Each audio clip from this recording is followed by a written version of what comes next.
বন্ধুরা, সংসারের সংকীর্তন সিরিয়ালের আজকের রিভিউ। বংশীর বোন যোগো দু হাত তুলে হরিবোল বলে নাচছে, যাতে ধপধপি আর খেপি নামে দুটো গরু তারা খাবারটা খেয়ে নেয়। মদন বলছে, মা তুমি এবার থামো। বংশীও তাই বলছে। শান্তি গিয়ে গ্রামোফোনটা নিয়ে এসেছে। বংশী বলছে, আমার ধুতি খাইয়েও তোমার শান্তি হয়নি, এবার ধপধপি আর খেপিকে নিশ্চয়ই এই গ্রামোফোনটা তুমি খাইয়ে দেবে। আর এত তাড়াহুড়ো কেন করছো গ্রামোফোনটা বাজানোর জন্য, বুঝতে পারছি না।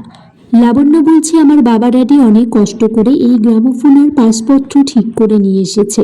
শান্তি বলছে, বনেদি বাড়ির গরু তো, তাদের অনেক শখ শান্তি থাকে, যদি গান শুনতে শুনতে খেয়ে নেয়। জয়ন্ত তারপর তার বন্ধু অনিমেষকে বলে, পিসির দুটো বাচ্চা ধপধপি আর খেপি এই গরু দুটোকে রেখে যেতে তারা কিছুতেই খাচ্ছে না। বংশী এদিকে মনমরা করে বসে আছে, কাদম্বরী খাবার দিয়ে গেলেও বংশী বলে যে গরু দুটো খাচ্ছে না, আমি কি করে খাই। শান্তি এসে বলে, বাবা কেন খাচ্ছে না আমি বুঝে গেছি, খেপি আর ধপধপি খায়নি বলে বাবা খাচ্ছে না। বংশী বলছে, পশু পাখির মন বুঝতে পারলেও তুমি মানুষের মন যে বুঝতে পারো না, এটা আমি খুব ভালো করেই বুঝতে পারছি।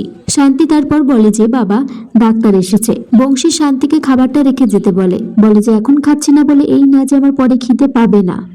ডাক্তারবাবু তারপর বলে যে গরু দুটো ডিপ্রেশনে চলে গিয়েছে, ওদেরকে নবদ্বীপ থেকে এখানে এনে রাখা হয়েছে, তাই জন্য ওদেরকে আবার নবদ্বীপে রেখে আসার জন্য। বংশী মদনকে বলে যে ছোট হাতিতে করে গাড়িতে করে নবদ্বীপে গরু দুটোকে রেখে আসতে। সবাই মিলে তারপর গরু দুটিকে টাটা করে বিদায় জানাই। গ্রামোফোনটা চলতে চলতে আবার বন্ধ হয়ে যায়। শান্তি তারপর বংশীকে বাবা বাবা বলে ডাকলে বংশী বলছে, জয়ন্ত ছোটবেলা থেকে আমাকে যতবার বাবা বলে ডাকেনি, তুমি যতবার বাবা বলে ডেকেছো। শান্তি তারপর খেয়াল করে যে গ্রামোফোনে BB 1857 লেখা ছিল, কিন্তু এই গ্রামোফোনে BB 1875 লেখা, তার মানে গ্রামোফোনটা পাল্টে দিয়েছে। বাড়ির সবাই তারপর গ্রামোফোন খারাপ হয়ে যাওয়ার জন্য শান্তিকে দোষারোপ করছে। শান্তি বলছে, একটা কথা না বললেই নয়, সবাই যখন আমাকেই দোষ দিচ্ছে, এই গ্রামোফোনটা পাল্টে দেওয়া হয়েছে। লাবণ্য বলছে, আমার বাবা ড্যাডিকে তুমি চোর বলছো।